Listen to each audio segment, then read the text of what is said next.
बाल कृष्ण भगवान की जय। श्रीमद्भागवत महापुराण दशम स्कंद 29वां अध्याय रासलीला का आरंभ।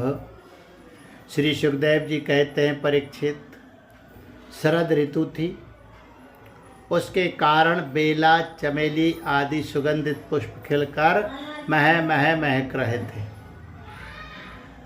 भगवान ने चीर हरण के समय गोपियों को जिन रात्रियों का संकेत किया था, वे सब की सब पूंजीभूत होकर एक ही रात्रि के रूप में उल्लसित हो रही थी। भगवान ने उन्हें देखकर दिव्य बनाया। गोपियां तो चाहती ही थी। अब भगवान ने भी अपने अचिंत महाशक्ति योग माया के सहारे उन्हें निमित्त बनाकर रासमयिक रास क्रीड़ा करने का संकल्प किया है।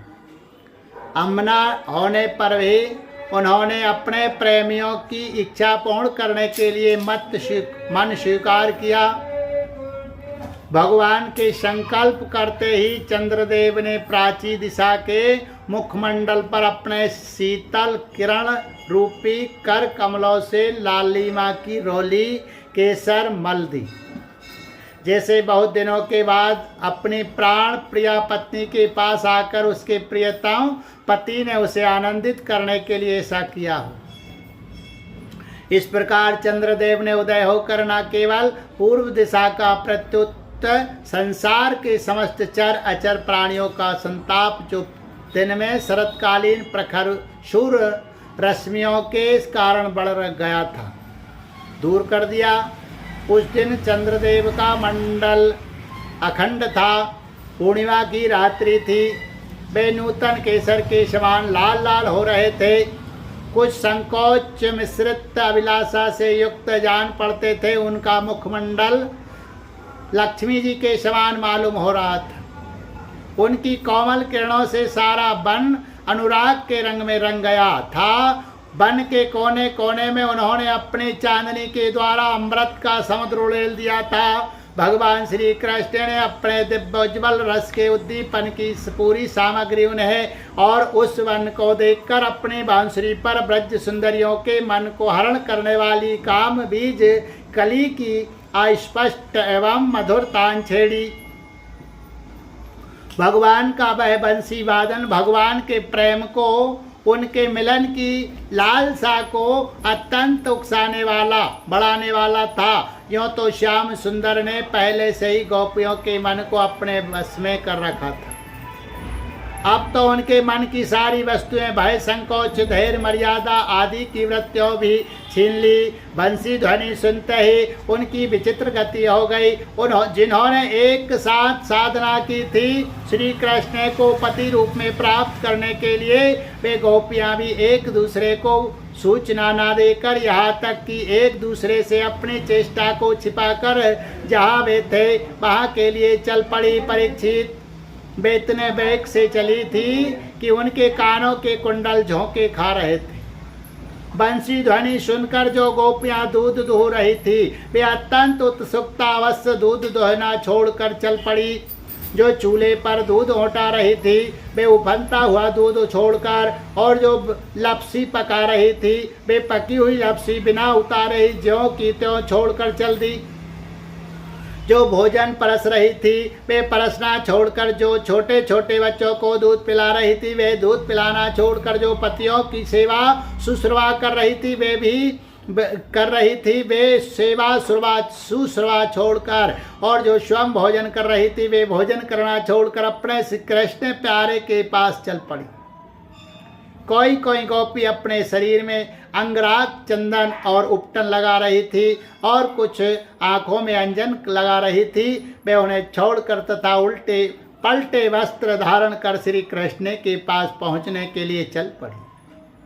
पिता और पत्नी और पतियों ने, भाई और जाति बंधुओं ने उन्हें रोका, उनकी मंगलमय प्रेम यात्रा में विघ्न डाला, परंतु वे इतनी मोहित हो गई थी कि रोकने पर भी ना रुकी, ना रुक सकी। रुकती कैसे? विश्व विमोहन श्री कृष्ण ने उनके प्राण, मन और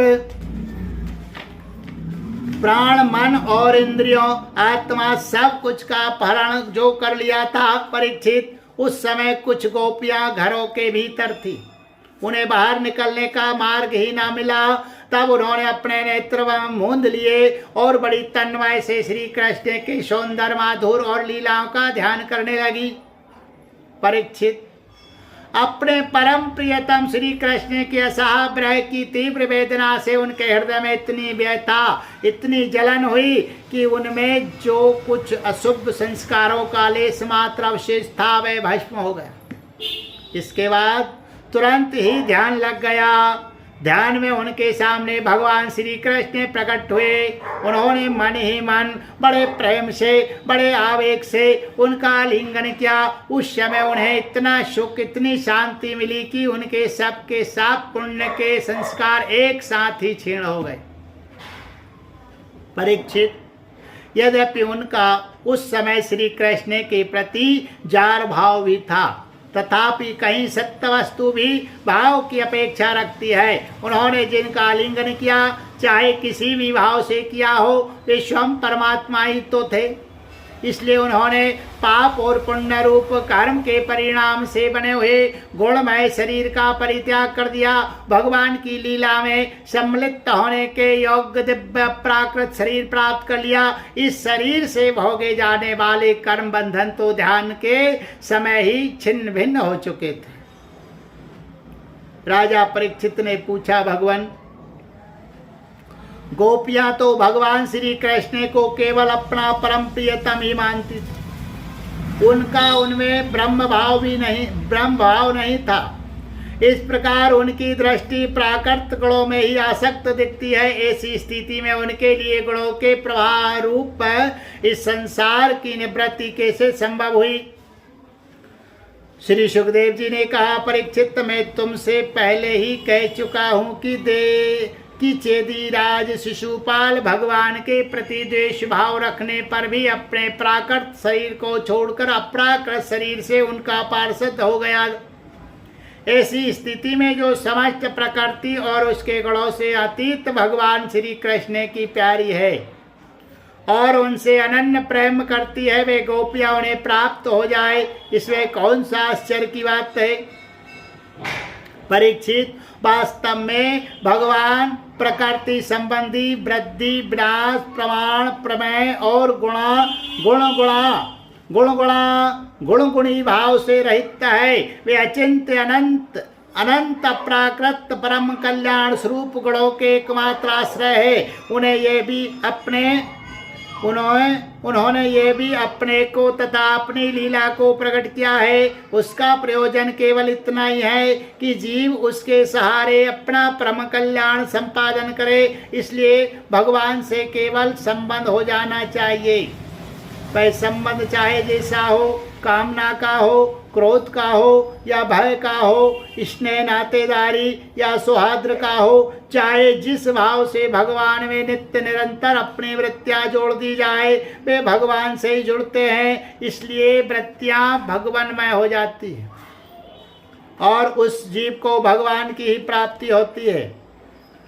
परीक्षित, तुम्हारे जैसे परम भागवत भगवान का रहस्य जानने वाले भक्तों को श्री कृष्ण के संबंध में ऐसा संदेह नहीं करना चाहिए। योगेश्वरों के भी ईश्वर अजन्मा भगवान के लिए भी ये कोई आश्चर्य की बात है? अरे उनके संकल्प मात्र से भौएं के इशारे से सारे जगत का परम कल्याण हो सकता है। जब भगवान श्री कृष्ण ने देखा कि ब्रज की अनुपम विभूतियां गोपियां मेरे बिल्कुल पास आ गई है, तब उन्होंने अपने विनोद भरी वाक् चातुरी से उन्हें मोहित करते हुए कहा, क्यों ना हो, भूत भविष्य और वर्तमान काल के जितने वक्ता है उनमें वे ही तो सर्वश्रेष्ठ है। भगवान श्री कृष्ण ने कहा, महाभागवती गोपियों, तुम्हारा स्वागत है। बतलाओ, तुम्हें प्रसन्न करने के लिए वे कौन सा काम करूं? ब्रज में तो सब कुशल मंगल है ना? कहो, इस समय यहाँ आने की क्या आवश्यकता पड़ गई? सुंदरी गोपियों, रात का समय है, यह स्वयं ही बड़ा भयावना होता है और इसमें बड़े बड़े भयावने जीव जंतु इधर उधर घूमते रहते हैं। अतः तुरंत ब्रज में लौट जाओ। रात के समय घोर जंगल में स्त्रियों को नहीं रुकना चाहिए। तुम्हें ना देखकर तुम्हारे माँ बाप, पति, पुत्र और भाई बंधु ढूंढ रहे होंगे। उन्हें भय में ना डालो। तुम लोगों ने रंग बिरंगे पुष्पों से लदे हुए इस वन की शोभा को देखा। पूर्ण चंद्रमा की कोमल रश्मियों से यह रंगा हुआ है मानो उन्होंने अपने हाथों चित्रकारी की हो, और यमुना जी के जल का स्पर्श करके बहने वाले शीतल समीर की मंद मंद गति से हिलते हुए ये वृक्षों के पत्ते भी इस वन की शोभा को और भी बढ़ा रहे हैं। परंतु अब तो तुम लोगों ने यह सब कुछ देख लिया, सब कुछ देख लिया है। हे सतियों, अब देर मत करो, शीघ्र से शीघ्र ब्रज में लौट जाओ। अपने पतियों की सेवा शुश्रूषा करो। देखो तुम्हारे घर के नन्हे नन्हे बच्चे और गऊओं के बछड़े रो रंबा रहे हैं। उन्हें दूध पिलाओ, गोए दूहो। अथवा यदि मेरे प्रेम से परवश होकर तुम लोग यहाँ आई हो तो इसमें कोई अनुचित बात नहीं हुई। ये तो तुम्हारे योग्य ही है, क्योंकि जगत के पशु पक्षी तक मुझसे प्रेम करते हैं, मुझे देखकर प्रसन्न होते हैं। कल्याणी गोपियों, स्त्रियों का परम धर्म यही है कि वे पति और उसके भाई बंधुओं की निष्कपट भाव से सेवा करें और संतान का पालन पोषण करें। जिन स्त्रियों को उत्तम लोक प्राप्त करने की अभिलाषा हो, वे पातकी को छोड़कर और किसी भी प्रकार के पति का परित्याग ना करे। भले वह बुरे स्वभाव वाला, भाग्यहीन, वृद्ध, मूर्ख, रोगी या निर्धन ही क्यों ना हो। कुलीन स्त्रियों के लिए जार पुरुष की सेवा सब तरह से निंदनीय ही है।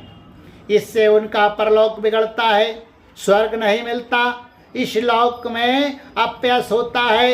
ये कुकर्म स्वयं तो अत्यंत तुच्छ क्षणिक है ही, इसमें प्रत्यक्ष वर्तमान में भी कष्ट ही कष्ट है। मोक्ष आदि की तो बात ही कौन करे, ये साक्षात परम भय नरक आदि का हेतु है। गोपियों, मेरी लीला और गुणों के श्रवण से, रूप के दर्शन से, उन सब के कीर्तन और ध्यान से मेरे प्रति जैसे अनन्य प्रेम की प्राप्ति होती है, वैसे प्रेम की प्राप्ति पास रहने से नहीं होती। इसलिए तुम लोग अभी अपने अपने घर लौट जाओ। श्री सुखदेव जी कहते हैं, परीक्षित, भगवान श्री कृष्ण का यह अप्रिय भाषण सुनकर गोपियां उदास खिन्न हो गई, उनकी आशा टूट गई। वे चिंता के अथाह एवं अपार समुद्र में डूबने उतराने लगी। उनके बिंबा फल पके हुए कुंदरू के समान लाल लाल अधर शौक के कारण चलने वाली लंबी और गर्म सांस से सूख गए। उन्होंने अपने मुंह नीचे की ओर लटका लिए। वे पैर के नखों से धरती को रेतने लगी। नेत्रों से दुख के आंसू बह बह कर काजल के साथ वक्ष स्थल पर पहुँचने और वहाँ लगी हुई केसर को धोने लगे। उनका हृदय दुख से इतना भर गया कि वे कुछ बोल न सकी, चुपचाप खड़ी रह गई। गोपियों ने अपने प्यारे श्याम सुंदर के लिए सारी कामनाएं, सारे भोग छोड़ दिए थे। श्री कृष्ण में उनका अनन्य अनुराग, परम प्रेम था। जब उन्होंने अपने प्रियतम श्री कृष्ण की यह निष्ठुरता से भरी बात सुनी, वे बड़ी ही अप्रिय सी मालूम हो रही थी। तब उन्हें बड़ा दुख हुआ। आंखें रोते रोते लाल हो गई, आंसुओं के मारे रुंध गई। उन्होंने धीरज धारण करके अपनी आंखों के आंसू पोंछे और फिर प्रणय कोप के कारण वे गदगद वाणी से कहने लगी। गोपियों ने कहा, प्यारे श्री कृष्ण, तुम घट घट व्यापी हो, हमारे हृदय की बात जानते हो। तुम्हें इस प्रकार निष्ठुरता भरे वचन नहीं कहने चाहिए। हम सब कुछ छोड़कर केवल तुम्हारे चरणों में ही प्रेम करती है। इसमें संदेह नहीं कि तुम स्वतंत्र और हठीले हो, तुम पर हमारा कोई बस नहीं है। तुम अपनी ओर से जैसे आदि पुरुष भगवान नारायण कृपा करके अपने मुमुक्षु भक्तों से प्रेम करते हैं, वैसे ही हमें स्वीकार कर लो, हमारा त्याग मत करो। हम प्यारे श्याम सुंदर, तुम सब धर्मों का रहस्य जानते हो। तुम्हारा यह कहना कि अपने पति पुत्र और भाई बंधुओं की सेवा करना ही स्त्रियों का स्वधर्म है, अक्षर सहा ठीक है, परंतु इस उपदेश के अनुसार हमें तुम्हारी ही सेवा करनी चाहिए, क्योंकि तुम ही सब उपदेशों के पद चरम लक्ष्य हो, साक्षात भगवान हो। तुम ही समस्त शरीरधारियों के सुहृदय हो, आत्मा हो और परम प्रियतम हो। आत्मज्ञान में निपुण महापुरुष तुमसे ही प्रेम करते हैं, क्योंकि तुम नित्य प्रिय एवं अपनी ही आत्मा हो। अनित्य एवं दुखद पति पुत्रादि से क्या प्रयोजन है परमेश्वर, इसलिए हम पर प्रसन्न हो, कृपा करो। कमल नयन, चिरकाल से तुम्हारे प्रति पाली पोसी आशा अभिलाषा की लहलहाती लता का छेदन मत करो। मनमोहन, अब तक हमारा चित्त घर के काम धंधों में लगता था, इसी से हमारे हाथ भी उनमें रमे हुए थे, परंतु तुमने हमारे देखते देखते हमारा वह चित्त लूट लिया, जिसमें तुम्हें कोई कठिनाई भी नहीं उठानी पड़ी। तुम तो सुख स्वरूप हो ना, परंतु अब तो हमारी गति मति निराली ही हो गई है। हमारे ये पैर तुम्हारे चरण कमलों को छोड़कर एक पग भी हटने के लिए तैयार नहीं है, नहीं हट रहे हैं। फिर हम ब्रज में कैसे जाएं? और यदि वहां जाएं भी तो करें क्या? प्राण वल्लभ हमारे प्यारे सखा, तुम्हारी मंद मंद मधुर मुस्कान, प्रेम भरी चितवन और मनोहर संगीत ने हमारे हृदय में तुम्हारे प्रेम और मिलन की आग धधका दी है। तुम्हें हम अपने अधरों की रस धारा से बुझा दो, उसे तुम अपने अधरों की रसधारा से बुझा दो, नहीं तो प्रियतम हम सच कहती है, तुम्हारे विरह व्यथा की आग में हम अपने अपने शरीर जला देंगी और ध्यान के द्वारा तुम्हारे चरण कमलों को प्राप्त करेंगी। प्यारे कमल नयन, तुम वनवासियों के प्यारे हो और वे भी तुमसे बहुत प्रेम करते हैं, इससे प्रायः तुम उन्हीं के पास रहते हो। यहाँ तक कि तुम्हारे जिन चरण कमलों की सेवा का अवसर स्वयं लक्ष्मी जी को भी कभी कभी ही मिलता है, उन्हीं चरणों का स्पर्श हमें प्राप्त हुआ। जिस दिन यह सौभाग्य से मिला और तुमने हमें स्वीकार करके आनंदित किया, उसी दिन से हम और किसी के सामने एक क्षण के लिए भी ठहरने में असमर्थ हो गई है। पति पुत्रादिकों की सेवा तो दूर रही, हमारे स्वामी जिन लक्ष्मी जी का कृपा कटाक्ष प्राप्त कराने के लिए बड़े बड़े देवता तपस्या करते रहते हैं, वही लक्ष्मी जी तुम्हारे चरणों की रज पाने की अभिलाषा किया करती है। अब तक के सभी भक्तों ने उस चरण रज का सेवन किया है, उसी के समान हम भी तुम्हारी उसी चरण रज की शरण में आई है। भगवान, अब तक जिसने भी तुम्हारे चरणों की शरण ली, उसके सारे कष्ट तुमने मिटा दिए। अब तुम हम पर कृपा करो, जो हमें भी अपने प्रसाद का भाजन बनाओ। हम तुम्हारी सेवा करने की आशा अभिलाषा से घर गांव कुटुंब सब कुछ छोड़कर तुम्हारी युगल चरणों की शरण में आई है। प्रियतम, वहाँ तो तुम्हारी आराधना के लिए अवकाश ही नहीं है। पुरुष भूषण पुरुषोत्तम, तुम्हारी मधुर मुस्कान और चारु चितवन ने हमारे हृदय में प्रेम की मिलन की आकांक्षा की आग धधका दी है। हमारा रोम रोम उससे जल रहा है। तुम हमें अपनी दासी के रूप में स्वीकार कर लो, हमें अपनी सेवा का अवसर दो। प्रियतम, तुम्हारा सुंदर मुख कमल जिस पर घुंघराली हल्के झलक रही है, तुम्हारे कमनीय कपोल जिन पर सुंदर सुंदर कुंडल अपना आनंद सौंदर्य बिखेर रहे हैं, तुम्हारे ये मधुर अधर जिनकी सुधा को भी लजाने वाली है, तुम्हारी यह नयन मनोहारी चित्तवन जो मंद मंद मुस्कान से उल्लसित हो रही है, तुम्हारी ये दोनों भुजाएं जो शरणागतों को अभयदान देने में अत्यंत उदार है, और तुम्हारा ये वक्ष स्थल जो लक्ष्मी जी का सौंदर्य की एकमात्र देवी का नित्य क्रीड़ा स्थल है, देखकर हम सब तुम्हारी दासी हो गई है। प्यारे श्याम सुंदर, तीनों लोकों में भी और ऐसी कौन सी स्त्री है जो मधुर मधुर पद और आरोह अवरोह क्रम से विविध प्रकार की